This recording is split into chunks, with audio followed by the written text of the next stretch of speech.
Oh yeah, here we go. Podcast time. Hi everyone. I thought I'd do a different intro there. Was that good? I like that. I got the reference. It is, you did. I wonder if anybody else will. I guess we'll find out. We're not going to say what it is. You know, I just want to see if anybody else can tell us. But yeah, hello. Welcome to the show. This is I'm going to say the episode. It's 93 now. Oh 93 console shockings has happened. So yeah, retro modern gaming chat as it always is with myself, Trev and Stu. So yeah, we might as well get going with one little thing that you've been up to. We actually had about a year or a couple of years ago now, we had an episode on vintage Macs, Apple Macintoshes, and how they're kind of a good choice for providing you're happy to set one up for yourself. Good choice for sort of old sort of PC gaming, because they've got a decent amount of all the famous kind of 90s and noughties PC games, and they're probably a bit easier to maintain than a DOS PC. And that was with Dan actually from the Retro Hour. That was a little while ago now, but that seems to have lit a fire under your arse, because you went out and bloody. Tell us. It was only 2 years after the podcast came out. I went out and I bought one. 2 years. It really lit a fire on I know, and I was just like, I've got to get one. So I went and bought a Titanium PowerBook G4. It had no hard drive in it, so I bought a little mini SATA hard drive to stick in it. Oh, nice. So I went to a friend's house last night, and we spent a few hours sort of putting the hard drive in, then loading up Mac OS. 10, which is I thought it was sort of easy, but the disk drive sort of didn't work, so it's got a few little problems with it. And I think I've mentioned to you, Trev, before. I've just got myself a few months ago a MacBook Air, and I'm really enjoying that. But it's quite funny. Whenever I'm using it, I'm always Googling, how do I do a snip? How do I copy and paste on a Mac? How do I do this on a Mac? That seems to be any time I try and do anything, I'm always Googling. And then, it tells me straight away, I'll press this, press that. Basically, press command instead of control. That'll probably solve everything you could ever ask. Yeah. I mean, the snip thing, that was Command, Shift, and 5, which I thought that's not very intuitive. But now I know, I've remembered it. But the point is, I haven't really got much experience of using Macs. So my friend, he had a Titanium MacBook as well. So we sort of loaded on his computer, and it sort of with a FireWire cable installed it onto my computer, and then we did the upgrade to version 4 of OS 10 or OS X 10.4. And but then we realised we put the Ethernet cable in. It had no internet, and we couldn't work out why, and we still don't know why. But Trev, you mentioned getting a PCIe CIA card. Yes. Stick it in the side, and fingers crossed I'll be able to connect to the Wi-Fi. And I mean, I can't imagine I really need to get on the internet too much with it, because I think most stuff I'll be sort of downloading on my PC, putting it onto a memory stick, and then sticking it in into the PowerBook. But we put on there a couple of good games there. So we put on Wolfenstein, Return to Castle Wolfenstein, and what's the other one? And Quake 3, and they just play so well. That's really cool. Yeah, I mean, the internet thing is a good point. You're not going to use it for just everyday browsing these days. You could probably just about get away with it if it was your only computer. But I think it's really to make it. I mean, you can use like you said, like a bridge computer where you sort of get the files off that, but you download them on the bridge computer, stick them on. Well, you could do a USB, but it's only got USB 1 in it. The PowerBook G4, so it'd be quite slow. But you could do that. Yeah. You could burn to a DVD. Maybe if your DVD drive works, they are a bit dodgy. Can be in older computers. So there's all of that. You can potentially, like your Ethernet that sounds a bit dodgy. You could network them together, of course, as well. But so yeah, I mean, having access to Wi-Fi. Yeah, you can get, as you've mentioned, PCM-CIA or card bus, as they tend to be called as well. Wi-Fi adapters that give you like 802.11g wireless internet, which is a kind of an old standard for Wi-Fi these days. It's like 54 megabits a second. Back in the day, like the mid to late 2000s, that was, the theoretical limit of 54 megabits a second was way higher than what anybody's internet going into their home would have been in those days. But now you'll probably hit the maximum on it if you connect to whatever internet you've got. But it's still serviceable. You'll still be able to go on to like popular, abandonware Mac sites like the Macintosh Garden, and you'll be able to download ISO images of games like, you say, your Quake 3s and all of that, Tomb Raiders and stuff. And that'll be a decent way of doing it. You can also add USB 2 ports to your Mac, to your PowerBook via that card bus slot. There's actually a USB 2 card bus card. Although I've got one, it was always a bit dodgy on mine. It would sometimes crash the whole computer when I tried to do stuff with it. But might be a crap card though. So yeah, there's that. It's quite handy, that card bus slot. There's a lot of extra things you can do through that. But yeah, it's great for you could have back in the day, Apple were kind of pioneering with Wi-Fi. Like I think 99 was when the original iBook came out. Was sort of quite famous in its own right. Clamshell iBook that looks like kind of a seashell or a toilet seat. That was the one that was colourful, wasn't it? Yeah, it was loads of different cool colours and basically that was kind of a big selling point for that. Is it had airport wireless networking, which is basically the original Wi-Fi specification, 802.11b, I think it was. Then we're on like sixth or seventh generation 802.11 these days. I think it's like 802.11n, I think, is the current one that we're all using these days. But that was B in those days, and that was like 11 megabits a second, so really slow by today's standards. But that was in 99, and those laptops came with that wireless card built in. Apple called it Airport, their brand of it. And PowerBook G4s could also have that Airport card installed. But trouble is, that uses an old form of wireless security that doesn't work on modern routers. So even if you put that built-in wireless in there already, it's kind of useless. You have to have an old modem with the old internet coming through it, the old Wi-Fi, to be able to use the old internet. Ye old internet. The oldie internet coming through it. The old standard, the old WEP, I think, is the encryption. It's WPA, and I've got all kinds of crazy names for it now, the modern ones. But you can't use them on like a modern router. They don't support that old encryption because it's too insecure. So yeah, you have to kind of go with these card bus cards. But yeah, once you've got that slapped in there, I mean, they're very cheap. I think it was a tenner, wasn't it, or something? The one I sent to you, it should pick it up straight away. Yeah, you don't need to put any drivers in.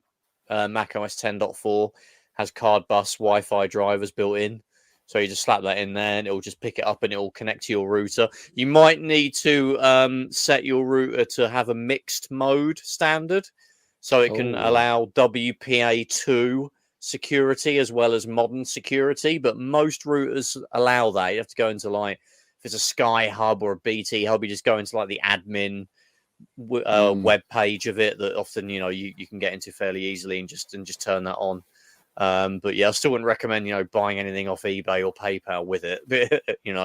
On that old computer. Not that you would do that anyway, but yeah. I think that is purely going to be just to sort of update it and just to sort of play around with it, really. And I think once I get a few games on there that I want to play. And is there anything in particular you were looking to play on there? Well, I've got to return to Castle Wolfenstein. I wouldn't mind getting sort of Quake 2, actually, get that going on there. I've got Quake 3, but that's just like an arena sort of shooter. But it is good fun. It's just really sort of that, sort of that sort of time of sort of gaming, really. And that sort of, I guess I want to get back into. And is Quake 3 Arena an arena shooter? Believe it or not, it joking. is. And that's something quiet. they don't really do anymore.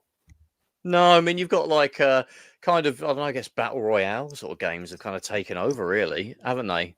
I think Halo is kind of a traditional, just, you just basically just going around killing other people. It's got that basic mode, but I don't think, do people play that? Is that what the kids play now? I don't think they play Halo, do they? The kids, they play like Fortnite and just, last man standing games and, Apex Legends, and it's all very, I think I'm too old for that, unfortunately. Sorry to say. Never thought I'd be able to say that about video games. When we were growing up, video games were still relatively new. Even in the 90s, video games only been around in a common mainstream way for, 10, 15 years. So it was,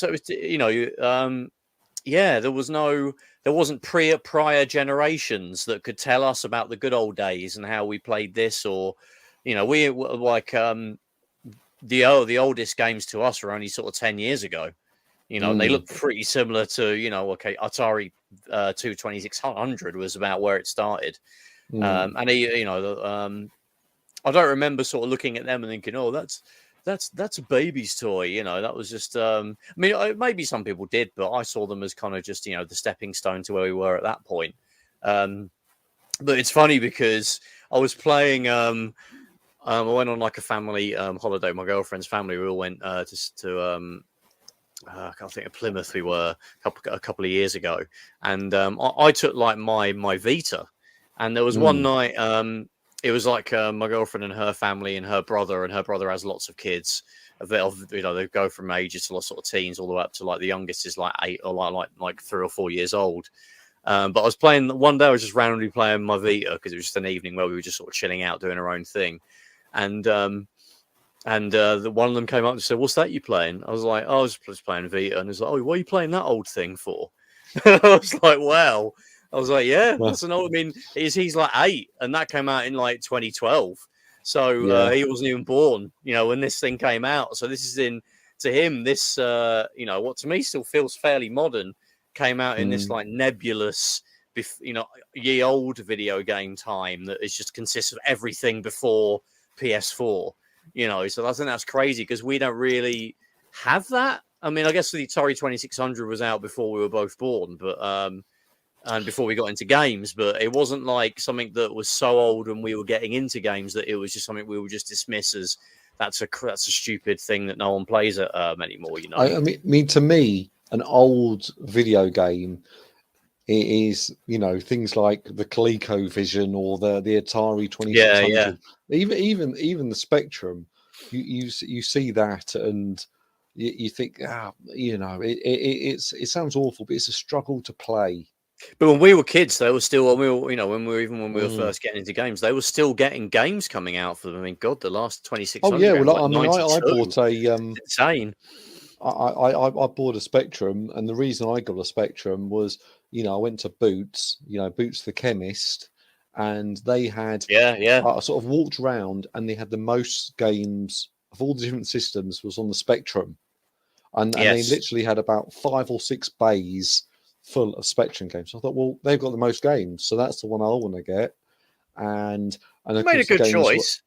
Well, yeah, no, I think so. Arguably, the Commodore 64, the Amstrad was a better machine, but we know the Spectrum was the Atari ST of its day, really.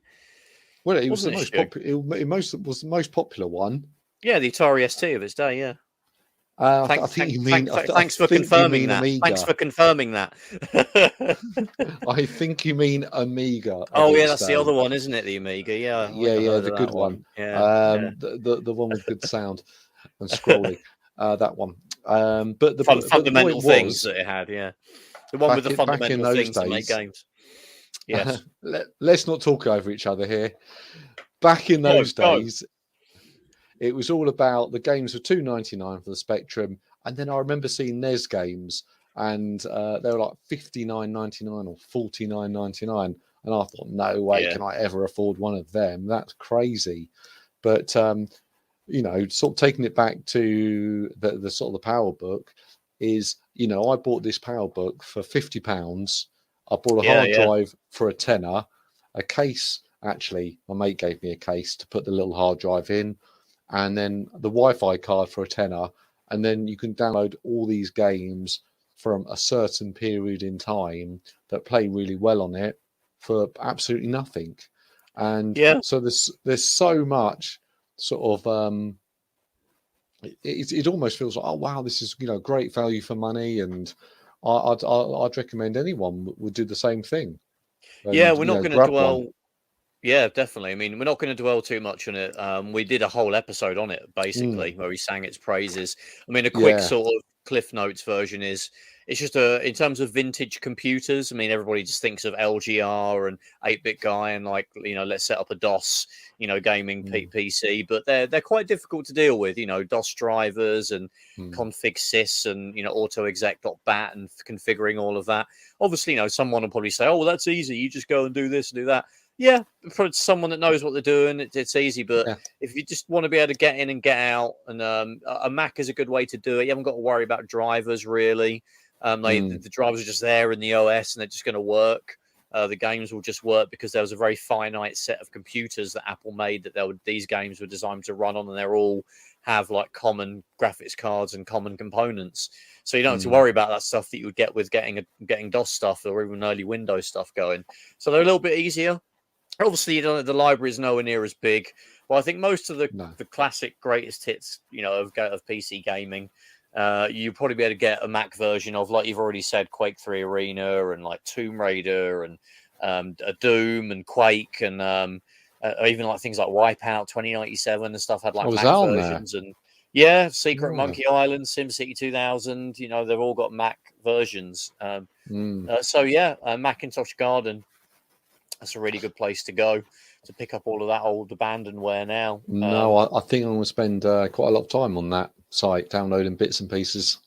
Yeah, you can go absolutely nuts on it. And I've got basically every game that ever was released on there. So a lot of them are pretty much cracked and, you know, don't need like the serial keys or anything. So you should be able to go in there. I don't think anybody would be too angry about that these days about you doing that. But they're really great machines. But yeah, funny enough, you know, talking about the preservation, something that the Macintosh Garden, you know, does with abandonware. We're kind of getting into that territory now with consoles, and a big bit of news that broke sort of in the last week or couple of weeks. If you're hearing this a little bit later down the line after we released the episode, and it kind of coincides with I think you kind of we've been chatting, you know, outside of the podcast about how you've kind of started playing a bit of Wii U. And around the same time now, you know, the eShop has been announced to close for the 3DS and the Wii U in 2023. So, I guess, you know, you've started playing the Wii U again. I mean, we'll start off there. I mean, what kind of drove that? How you finding that? It was just, I don't know. I think it is a little bit of a sort of an underrated machine. I've always liked it, and I just thought, you know, the games are, you know, really quite cheap at the moment. I've just been, you know, in my spare time picking up a few games off eBay, which I didn't get the first time round. And I think there's just sort of so many sort of good games on there. And to give you an idea of sort of what I bought is I got Breath of the Wild, and, you know, that's like £40 still on the Switch, and it's an identical version. Nintendo don't discount their own IP, do they? Their games? Very rarely. They'll do the odd sale, but so I got that for about £22 actually for the Wii U, and I thought actually I'll get on that and sort of play that. And I brought Hyrule Warriors, the sort of Dynasty Warriors game, and then I got how much was that? I've been after that actually. £6. Dynasty Warriors, Hyrule Warriors. Sorry. Oh wow, I thought that'd be another one. Yeah. No, honestly, you can get that for not a lot. Cool. not I do like the not a Dynasty lot. Warriors games. They're kind of mindless. You know, you can just mash buttons and just clear hordes of people of bad guys. It's just really nice, sort of hack and slash kind of thing. So yeah, I've been wondering if it's any good. Exactly. But a lot of the games I already had already. So Yeah. I want to get Paper Mario. What other games am I looking out for? New Super Mario Bros. U. Got that already. Super Mario 3D World. Got that already. Trouble is, you name a few of them now, don't you? And you often find they've now the Switch has probably got all of the big hitters really now, isn't it? I remember 3D World being a holdout for several years, but it's got that now as well, isn't it? So yeah, you're mostly covered, I think. There's not many games which aren't on the Switch. I mean, there are still a few that sort of come to mind. Maybe the first Mario Maker, Xenoblade Chronicles X. Yes, yeah. I think I actually watched a video. There's about sort of 10 or 15 classic sort of Nintendo games which haven't actually gone across. So it's more like they're worth getting. And then also had quite a few games, sort of things like Need for Speed Most Wanted. I want to grab that. Yes, Batman Arkham. Arkham. Well, I don't want to get that, to be honest. I was never a fan of those games. No, all right, okay. And things 13. Like I've actually got FIFA 13. I think I spent £2 on that one. Nice one. Yeah, so there's loads of games on there that are sort of worth getting, and it to me, it's got that little bit of a Dreamcast type sort of feel that you want to try and grab all the classics now, sort of while they're cheap, and I mean, again, we're not going to dwell too long on just talking about the Wii U generally because we've got a whole episode of that actually. Although that was a few years ago now, but we did talk about it. But basically, when it was sort of actually being officially phased out, really, or during its sort of death pangs, I think, is when we covered that. But I mean, personally, same with you, Stu. I think I really enjoyed it as a console. I picked up mine, I think, in 2014. So it'd already been out for a couple of years, but it wasn't really. It was already even then showing signs that it was being, handily beaten by the PS4 and even the Xbox One. And it was already looking to. It was really the 3DS that kept Nintendo going during that era. Really, 100%. Yeah. But yeah, I've built up a decent little collection. I think I've got 40 or 50 games for it now. That I've picked up over the years. Yeah, it's a fairly straightforward kind of collection, I would say. I think it's only about 170, 180 games that came out in the end. I think 170. Yeah, 170.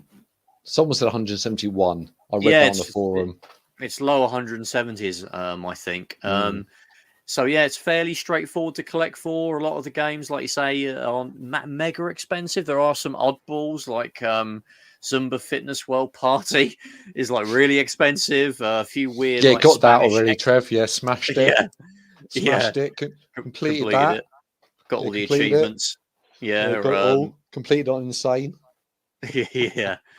Yeah. So it's like weird. It's like stuff like that. That's like the most expensive stuff, like weird, obscure Spanish talent TV show games, X Factory type games. But maybe Game and Wario is quite expensive actually in terms of that's about Nintendo. 70 quid, that one. Yeah. The other ones aren't so much.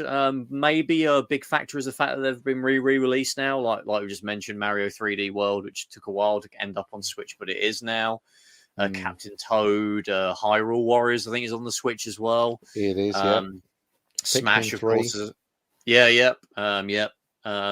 Smash has got obviously Switch.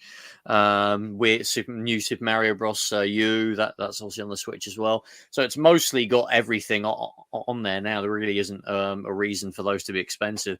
Perhaps like Breath of the Wild might be, because it was the last Nintendo game on the Wii U, though there were still games that came out after that, like Darksiders, War Mastered, Hotline Miami, Shakedown Miami. Yeah, that'd be expensive, yeah. Yeah, that was like the last game, is it? I think. The Twilight Princess. Oh, yeah, the HD, The HD version of Twilight Princess. That's both of them, actually. That and Wind Waker. Wind Waker. Yeah, because I don't think they're going to get... they're not going to get a Switch re-release. It doesn't. I think they would have done it by now, right? If they were going to do that for those games. I think they will eventually, but I think the going to another sort of realm, but the Switch is, that's going to be around for a good few more years. There might be a Switch 2, a new Switch, which has got a bit more power. So I think, Nintendo have got a history of re-releasing their old games in a new format, and they've done Skyward Sword. So I don't see why not Wind Waker and, the Twilight Princess. I just don't think they want to do it. They sort of want to drip feed them over time just to make sure there's always sort of new stuff coming out. They're in no rush to get these. They don't need to really, but yeah, they're the best ways to play. I've got both of them on the Wii U. They're the best ways to play those games because they've got sort of, obviously they're in HD, but they've also got like quality of life improvements, and some of the jank and the annoying things from the original GameCube versions are a bit more toned down and been updated. So they're just the best way to play those games. It'd be great if they maybe did like a double pack of them, perhaps. I don't know what capacity. I think they'd probably better squeeze them both on a Switch card, I think, or a Switch cartridge. They could be quite big, though, those cartridges. But the big thing, obviously, that we really want to cover regarding the Wii U and the 3DS is the eShop closing for both of them. Obviously, you've already mentioned 2023. I mean, from a personal point of view, how does that affect you? Would you say, as someone that uses the Wii U? I have to admit, I personally, I think they should keep it open. Yeah. But it's one of those things. I think they should keep it open. I can't see. I would, want to go on there and buy an old NES game for $7.99 or some down. Maybe that NES mix game is going to be quite good. Oh yeah, NES Remix. Yeah, that was only on the shop. That's the one. So definitely there's things like that I'd actually like to go and buy. But then on the other hand, I had a bit of an argument with someone on Reddit, and that's not like me. I never really do that. I never really do that and get banned from. Never happens. But I had an argument with someone on the Wii U page on Reddit, and what they'd highlighted the Modern Vintage Gamers video, and there's a lot of people sort of come out, oh, this is terrible, Nintendo are getting rid of their heritage. But there's someone sitting in Nintendo's HQ, and they're going that, okay, what we sold on the Wii U store today? Okay, we've sold 3 of those, 4 of that, and 1 of them. Yeah, it's and are there a lot of people actively buying games on the Wii U now? I think I put this, on the Reddit group, and I said, well, people aren't buying stuff on there anymore, so they think that no one wants to use it, so they closed it down. And then someone said, oh, actually, last week I bought this and I bought that, and I was like, oh well, fair enough. And I still said my point is actually they should keep it going, and I think that's for game preservation, and so you can get updates of your games. You can't always buy them in the shops easy enough. So I think they should keep it running. But there is the other side of it. Well, if people aren't buying it, and no one's, and I sort of use the analogy that, well, if you go into a shop and all it sells is VHS, and you go in there and it just sells VHS and no one goes in there and buys them, the shop's going to close down. In the real world. I could see how people that are it's very dear to them, being able to like just retro gaming in general, how they might consider what you've said to be kind of it's not really inflammatory, but they might consider it inflammatory. But I definitely see that point. I mean, it's not like it's a law that these things have to be. You have to keep your old games available and playable because it's important historical shiznit.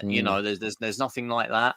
I mean, I probably think it should be considered important, historical art sort of things, games, because I do think they are works of art. But it's if they could save a few quid not running some servers that host these games and no one's really using them apart from, and it's just people arguing amongst themselves in retro gaming circles. And let's be honest, it's a niche. We all think that it's a super important thing, retro gaming, but 90% of the video game world are really only interested in current stuff.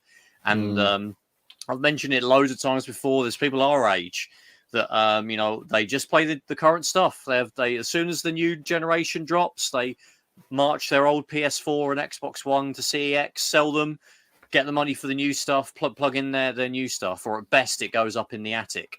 Apart from the people that like you and other people like Al, who's been on the podcast recently and will be on again, who are part of a community that we've sought out to hang around in. So we all agree that this stuff's important. I don't think people really, it's not going to have that much of an impact. For one, you're never going to be able to have absolutely everything that ever came out on every console available. There's too much licensing. At best, Nintendo will be able to have what they own available. There's some issues with that, like Banjo-Kazooie, though it looks like maybe we've gotten around that a little bit with Microsoft being okay with them using that IP. But yeah, I mean, you're never going to get a satisfactory all-round solution. It would have been nice if the Virtual Console from the Wii era was able to migrate all the way over to the Switch, because that's probably the best example that there's ever been of a huge library of old games. To be honest, they really need to develop this stuff and future-proof it from the beginning, so that when you build you think, I think you hit the nail on the head there. I think a lot of people's complaints were, oh, well, what about, the Virtual Console? And, someone was sort of talking about, and my opinion is keep all these things on there, keep them all going so you can buy them. Because I think that's important. And, we've had podcasts before, where I've argued that point. Yeah, and I think the only way I'm really being devil advocate is, well, if people are not buying it, well, what are Nintendo meant to think? They're meant to close it down. But the argument people were saying is, oh, everything's going to games as a service, and that's where Xbox Live is a good example. Then the Nintendo online memberships and they go, oh, everybody's going to games as a service. And I'm of the opinion, well, can't you have games as a service and you can buy the Virtual Console? Because what I hear is people speak very fondly of the Virtual Console, and it just seems like Nintendo's... What drives me insane about the Switch, if you go onto the online store, there's probably 100 good Nintendo games. There's probably 300 good third-party games, and then there's thousands of awful games that are being just copied over from Android or iOS that are just rubbishware. I don't even know. They're just like a copy of another game and got some silly title. Why is that rubbish? I'm sure there's some gems in there that are really, really good, and I don't want to brush them with the same brush. That's the term. But there isn't. Okay, there isn't. So why can't Nintendo on the Switch, and they can do it, is to go, oh, well, let's sell Super Mario Brothers for $4.99. Let's sell, X or Y game for $7.99. Let's sell GameCube games for $9.99. And then people go, oh, actually, I want to play that GameCube game. I can't be bothered to get my GameCube out and download the game or go and buy the game off eBay. It turns up, it's damaged, it's whatever. And all these things, they're just completely missing. They're missing a huge opportunity to really sort of leverage their sort of their assets. Over time, and people do want to have games as a service, And I've spoken before. I think the online service that I think $17.99. I don't like the expansion pack. I think it all should be under one umbrella. Oh yeah. I think actually that's quite a good service with its limitations. It should have that, and then you should be able to buy them as well. I think, yeah, exactly. That they should just, don't they like money? Some people might just want Mario Kart 64, and they'll pay $5 for it. They're not buying anything, at the moment if they don't want the expansion pack. I mean, I've paid for the expansion pack because I have a fondness for the Nintendo 64. I had it, it was the first 5th gen console that I had. And a lot of those games, because the N64 has like horrific video output, if there's a console that benefits from, up-resing the resolution and also having a slightly bit better controller and all that stuff, it's the N64. So it's kind of my main way of playing the first-party games on the now is through that expansion pack. But yeah, I mean. We've said as well before that I think the Wii had the best ever like old game service ever. They never really were able to replicate that with the Wii U version of it. I did buy some old games from the eShop, mainly those N64 games that are now on the Switch, because that was before the Switch had the N64 on there. I got some old like NES games, and when they're on sale. And some SNES games. So I've got a little bundle of bits and pieces on the Switch, and like things like you've already mentioned, like NES Remix, which never got a physical copy in Europe. They did get it in the US, but that's a great game and a good example of something that's just going to live on my hard drive and on the Wii U until that dies. I mean, you can get there's a 3DS version of that game that was a physical release, but it's not the same. It is quite a bit different on the Wii U. Another game that would be a great one to port over to the Switch if ever, that would be a fairly quick and easy thing, I would say. But yeah, I've mixed feelings on it. Some people like, Modern Vintage Gamer, like, really went off on it, like, how terrible it is and devastating. I'm not quite that dramatic about it. I'm disappointed, but it's inevitable. Yeah. The PS3 and the Vita store will go down pretty soon. They threatened to do it, but it's just a stay of execution. You can't justify keeping it. Companies that like Nintendo and Sony and Microsoft, although they're about the best at it, their resources are 100% dedicated to the current thing, whatever that is. They haven't got time or enthusiasm or people. And it doesn't seem to make the money for them to dedicate an entire division, which is what you would kind of need, really, to a retro game division to port old games over to a new platform and manage and curate a shop of old stuff. Microsoft appeared to be able to do that a little bit, although it's still missing. You get a tiny fraction of the original games, Xbox and 360 library, though it's better than nothing. I'm not throwing shade on it, but and Sony do it as well, but Nintendo just don't have any kind of inclination or desire to spend the money to have a division of people that make sure NES and SNES and Nintendo 64 and GameCube and 3DS and Game Boy have an entire infrastructure that allow you to run those on whatever the current console is. They would have a headache every 5 years of porting all of that to whatever new platform. I think it sounds like actually all you got to do is port the emulator. That's what I mean. It should really be all wrapped up in a single thing that you can just port every 5 years. And I don't think if a Switch 2 came out, let's say they had an emulator, you can play GameCube games on the Switch, and then you could buy them, went through an emulator, you could play them, it was brilliant. And then the Switch 2 came out, Switch 2 XL, super duper. And then they said, right, guys, okay, it's coming out 1st of March, but the emulator for the old GameCube, we're still working on it. You'll get it at Christmas. Yeah. Well, great, it's coming. I still want my old Switch. That's all right. That's good. So I don't think future-proof for future generations that you might come out. Yeah.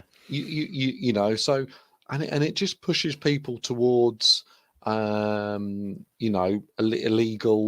sort of downloading of ROMs and ISO files, and things like that. What I was talking about originally, talking about sort of the new Mac I bought, and downloading things from Macintosh Garden. I think in reality, it's you're just encouraging that. And if you take it all back to like the music industry, what killed Napster, what killed BitTorrent? Actually, it was iTunes. It was making everything available for people to listen to, because people actually, they wanted to listen to all this music on their computer. But if you remember, you download something, you'll get a virus. You'll download an episode of something, and it was something else. It took all this time going back and forward and trying to find the right file. And actually, people just wanted, I want to spend $7.99. I want to get the album I want. I want it to download quickly. I want everything to work. Yeah, that's what I want. I mean, it's not. It'd be great if it was as simple as that for video games, but it's not quite an apples to apples comparison, because films and music are just basically singular files that aren't these days. They're files that don't rely on a particular bit of hardware to work. They're just, you just re-encode the video, you just re-encode the audio to work with whatever current thing will play it back, or several current, and often the things that play them back support different formats, so they'll just work on any old thing. Whereas a video game, you've got to create an emulator. You either rebuild it from scratch to work on whatever the current thing was, or you have to, code an emulator that will simulate the hardware that thing used to run on. It's almost like if every individual music album that came out, or a particular bundle, or all the Girls Aloud albums came out on a particular like audio player that had its own unique hardware, and it was the only way you could listen to that audio. There wasn't no one could really, you couldn't run it on another device. That would if that was how the music industry worked, that even it would have been difficult then to have old stuff. But it's also the fact that perhaps with video games, people tend to drop the old stuff more than other forms of entertainment in a way. Perhaps things of old music ages more gracefully, and old films age more gracefully, and the entry requirements are lower. A little kid playing Castlevania on the NES will hate it because they get killed instantly over and over again, and they'll just drop it. I was in like there's this group on Facebook called Nintendo over 30s Club or something, and there was a huge debate on there the other day. I didn't get involved in it, about how games are too easy now and they're crap because kids can't concentrate and they don't have the same determination that we had when we had like the NES and the Super Nintendo. And it's disgraceful that now in like Mario you can get like the golden leaf that basically allows you to run through a level in like invincible. And there was argument. He just went like 100 comments. He went back and forth. He was saying, some people just want to enjoy a game. They don't want to be banging their head against a brick wall for 3 hours. They just want to chill and play a game. Other people love like really hard games, and they won't accept anything that isn't like Dark Souls. Music and movies don't really have that. An old film, if you just sit and watch it 2 hours, you like it or you don't like it. So there's the element of the hardware that supports it, needs to be emulated, and there's the element of how they've aged. Will like people don't. I don't think there's people don't watch silent films anymore from the very beginning of films. And is that what will happen with Atari 2600? I think to a certain extent, yeah, because playing an Atari 2600. I mean, if you want to play the original hardware, it's difficult. It's difficult to get that all set up and going. Then on an emulator, well, then it's still difficult because you haven't got the right controller.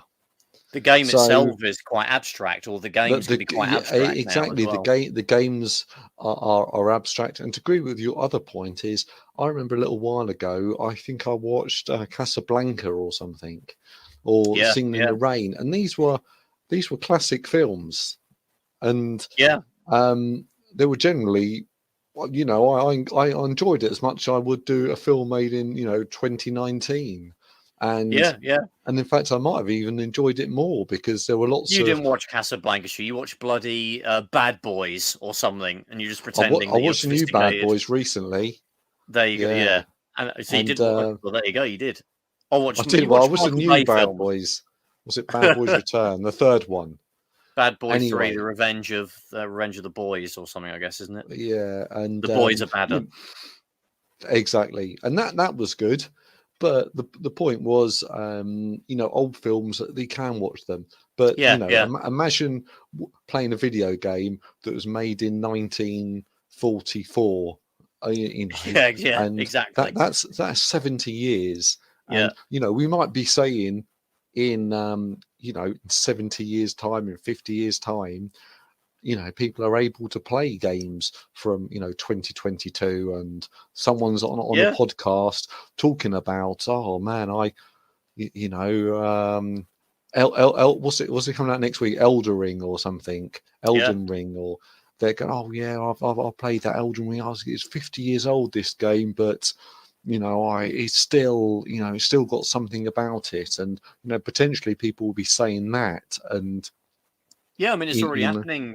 Not even with, obviously we've talked about second gen consoles and games. Atari, ColecoVision, and television. They're very abstract and things like that. But I've mentioned this before as well. I keep saying we've mentioned this before as well. But there was an argument on another group I'm in about Goldeneye. And some bloke was like, Goldeneye is amazing. It's the best game ever. And then a bunch of people said, yeah, but it's aged quite badly. I tried playing it the other week. The controls are horrible. And then I said something like, bad move, like joining in this argument. But I piped up and said, yeah, it's good, but a kid would like hate that. I think he said something about it being timeless. I think that was it. It's a timeless game. Like anybody will love it. Anybody would jump in, pick it up, and they'll love it. It's like universally brilliant. No one could ever say otherwise.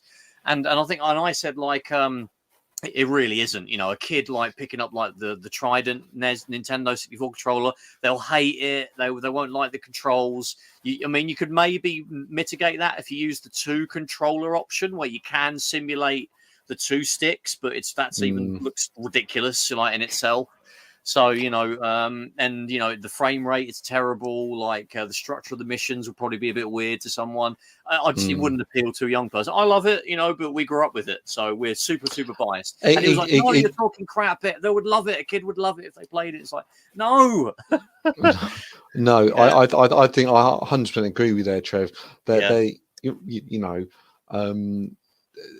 they could potentially get into it, but the controls would just it feels completely unnatural having one analog stick, and it's it wouldn't be a great experience. And talk about Goldeneye, there's all rumors, and they've announced, or there's been a leak of the achievements coming out for Goldeneye. So we can look forward to that being delisted in about 10 years. Yeah, so buy that before it's delisted. But the point is, when that comes out, I don't want a version with one analog stick. Let's have the old controls on there for people who are psychopaths. But also, let's have 2 stick controls that feel just like Call of Duty. Let's have 60 frames a second. Let's clean up the graphics, but let's keep all the missions the same. All the same things you got to do. Let's just tidy it all up. It's what you said earlier. Let's give things, what's it? Quality of life, and quality of life improvements. And that to me, I think is actually huge. Once you give things sort of quality of life improvements and actually make them designed for 2022, that'd be a great improvement. And maybe people are listening and going, but you just said bring out the old games and keep them going. But sometimes I think you don't have to do anything with Super Mario World or Castlevania and things like that. But it's just save states, isn't it? Really, the controllers that's all they need. And But not that we use that though, do we, Stu? Not that we use that. We don't even save. We just play through in one sitting, like on hard mode. On hard mode. Well, if I want to save, I just leave my machine on. Exactly. Yeah. Like, anybody that doesn't do that is like, ugh, you disgust me. Exactly. Yeah. Leave it on. No, I'm with you. I mean, we've tried to play like devil's advocate and looking at the real business like need. I mean, there's the other. We hear it all the time as well from like, the CEOs of Sony and Microsoft and stuff saying, "Oh, when every time we put backwards compatibility, I mean, that's another way of playing old games. It's not a shop, but it's another way. Not a digital shop, but it's another way of doing it. Backwards compatibility. Every time we put it in, like 1% of people use it." And then people like in our sort of circles of retro gaming hear that and we get a bit offended. We're like, no, it's really important. We want to be able to play their PS1 games on their PS1. It's like, no, it's true. Like I said, like everybody I know that's not in our circle of people, they drop the old gen like a dirty rag. The day the new one comes out. And that's, that's the real, that's the majority of people. That 1% is nowhere near making money for them to the point where it's a necessity, to add backwards compatibility. Because Trev, think about this. At this very moment, of the 14 million Wii U's that were sold, at this very moment, how many of those have been turned on and used in the last month? Yeah, I mean, at best, you're looking at a couple of thousand, perhaps. I don't know. I was going to say 100,000, maybe. Yeah. If we're being really generous, maybe 50,000. Yeah, that's generally. I don't know. Am I crazy? Have I just? Well, that's probably like it's probably about the same amount of people that are playing a NES, like a real NES. Yeah. It's probably about the same. I'm not talking about emulators or playing a game on that. Like people have dug out a real NES and are playing one. Yeah, it'll probably be about the same. Around. I actually think more people are playing on a NES than a real NES on a Wii U. On you could be right. NES. There's more of them out there. On a Wii U. Several times more NES consoles out there. Yeah, easily. But so. My final thoughts on it, probably. I mean, obviously, you might have different opinions, but I mean, I'm sad about it. I'm not going to go as far as saying I'm angry and I want to demand Nintendo to reopen the store. I think it's just a fact of life a little bit. I hope there's a better way companies can do this, and there are future proofing. Their stores, so we can continue to play games on older platforms, maybe as indefinitely. The emulators can just roll forward and are forward compatible and future proof. Even that might be an impossible task. I've missed out on games that I didn't know about till after the fact. Like I didn't have a Wii during the the 360 PS3 Wii era. I had the 360 or mainly a PS3. So I didn't buy many Wii games on the eShop. I missed out on Castlevania: The Adventure and Gradius: The Rebirth and Contra: The Rebirth, which are like games I would have really liked to have bought. But yeah, they just completely passed me by. So I can't get them now. I can pirate them, but you've got to go through the rigmarole of pirating them and hacking a Wii. I know, again, people will say it's easy. You just do this guide and do that, but it'd just be great just to pay someone a few quid and just play them, And I actually think a great example is the PC, how the PC does game preservation, because I'm sitting in front of my PC. It's a few years old now, but if I think actually I want to play an older game, I can go onto GOG, Good Old Games, or Steam, and and I'll find the game and I can get it to work and I can play it. And there'll be games that I can't play. There'll be games that I'll have to do some config this and config that to get it running, and it might not be the best experience. But actually, with the PC, I can go, well, I can play pretty much as long as the hardware has got the power. I can play it, and it's an interesting point. I think the way it should be. Steam is the difference between the PC and the Steam store and consoles is the Steam store is independent of a platform. It's not part of a particular generation of a console, which means that when the next one comes out, they've got to throw everything away and start again. The Steam has existed since I think 2004 or 2003, and I think pretty much there's also been delistings on there as well for licensing issues. But I'm pretty sure there's content on there you can buy games that are from 2003/4, and when it opened, and obviously there's older retro stuff that's been remastered and rebuilt to work on modern computers, like you say, the GOG type stuff. Well, that's it. They've got to be given credit in this, because a lot of those games you download them and they've got the sort of the DOS box built in. So hit a button and your screen sort of changes resolution a little bit, and then all of a sudden you're playing a game and the sound always seems to work, and it's a pretty good experience. And and what the game's $4.99, $7.99, whatever it is. And 10 out of 10.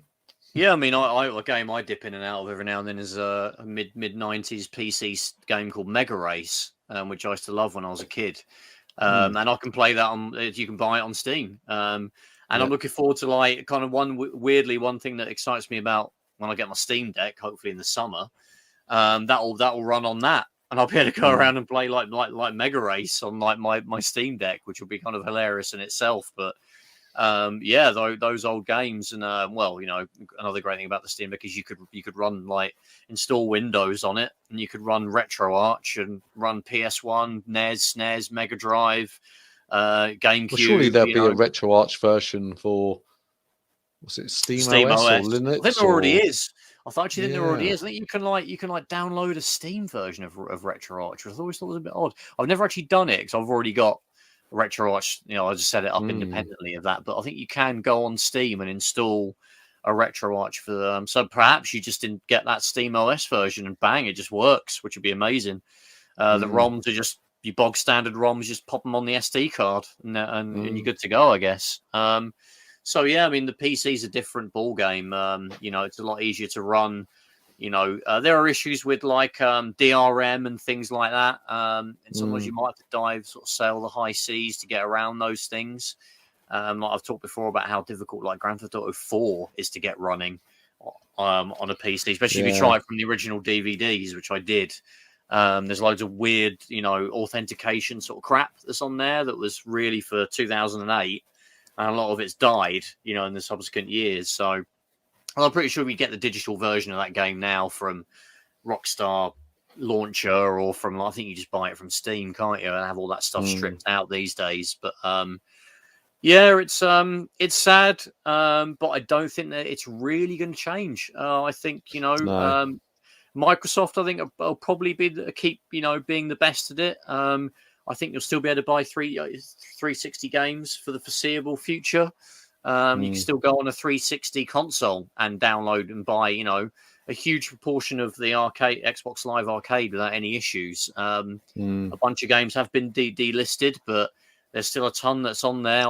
I still go on my Xbox 360, and if there's a sale, I keep tabs on the sale, and I'll grab the odd game that goes on sale there. So that's great being able to do that to this day. I think PS Now will keep toddling along, and they'll keep drip feeding. Supposedly they are working on some kind of mega amazing Game Pass thing that's going to have like PS1 and PS2 and PS3, which hopefully they're trying to future-proof that. So let's see what happens with that. But Nintendo, they'll just keep drip feeding stuff onto the Switch Online. It would be great if they expanded it to like Turbo Graphics games and more Mega Drive games and GameCube, but I don't know how much more the choice. They might just call it quits. But saying that though, I wanted to give Nintendo a bit of credit. I watched their last Nintendo Direct, and if you got the expansion pass membership, you get all of the Mario Kart tracks. Yeah, there's about 48 of them, isn't there? It's crazy. And so that's, I think, like 20 quid. They could have made that a separate game and charged 50 quid for it, well, quite easily. Yeah. So I actually thought, okay, if I get that, when I'll get this, and I'll, and I haven't really decided one. I haven't really thought about it, to be honest. But should I get the membership to get that? But then, will anything else come out that I might want? So the fact that they're putting things into that to kind of make it a little bit of a better sort of proposition. It's like, if you have this membership, then you get all the DLC for Nintendo games. Yeah, that'd be good going forward. Yeah, if they keep that up, like Mario Golf, we're doing 18 more courses, and you'll get it for free. If you just or like new Super Mario Bros. U, Switch edition, of your bloody hell it's called. We've added 3 more worlds to it to give you an extra, campaign. And it's free if you're. I mean, they really should probably take advantage of that, I would say. It seems like this is maybe a one-off. I hope it isn't with the Mario. Well, they did it with an Animal Crossing, some sort of DLC for Animal Crossing. Right. Yeah. So maybe it's something they, they'll do every now and again. But that's more my gut feeling will be. They're just trying to sort of make the expansion pass thing a little bit more. I don't know. Yeah. I mean, you've got as well. You've got Ant Stream as well, which is like. The streaming service that has a ton of retro games on it. Hopefully that will continue to be successful, and it will get more games added and expand, and potentially eclipse what some of the other bigger guys are doing. I'd recommend trying that out for anybody. Obviously, it's a streaming service, so it's it's basically like Google Stadia, but like actually being supported. So yeah. I recommend anybody that want to sign up to that. It's free at the moment. I think they'll probably only want a few quid for it a month, even if it when it does go to a premium service. But I think it'll probably be worth it for the amount of games that's already on it. Even now, lots of Amiga games, lots of old Namco arcade games, lots of like Taito, and I think there's some Capcom on there, Bitmap Brothers, and basically like the Evercade. In a way, like an online version of what that's been offering. So yeah, it's a sad state of affairs. I can't see it getting any better. We'll get a drip feed of old games going forward, I think, is my conclusion, and I think we just have to live with it. And if you want to go beyond that, you've got to pirate the stuff, unfortunately. And my hat off to the guys that rip these games and keep them available, through not so professional or official means, but that's probably the only way we're gonna be able to keep these things. So yeah. Anyway, move on from that slightly downbeat ending there. Stu, where can you find us? We're on our website, consoleshock.net. You can find us on Facebook under Console Shock, and you can find us on Twitter under Console Shock. And if you follow us on Twitter, you can see how well I do each day on Wordle. Yeah, I've seen him posting that. Yeah. Yeah, so it's all about Wordle. That's my new favourite game. And also, you can download the podcast on YouTube, search Console Shock, and on iTunes, any sort of podcast client, really. I believe we're on sort of pretty much most of them, including Spotify, Stitcher, I think the Google one as well. And you can also catch Stu arguing with people on Reddit about stores closing down, digital stores closing down. So feel free to join in and have at it. You'd be up for that, wouldn't you, Stu? Yeah. Cool. Definitely, honestly, please argue with us. That's what we like. It's always good to have a good argument on the internet. Everybody wins. Exactly. It's it's always good fun. Right, so thank you for listening, everybody, and we will catch you in the next one. Take care.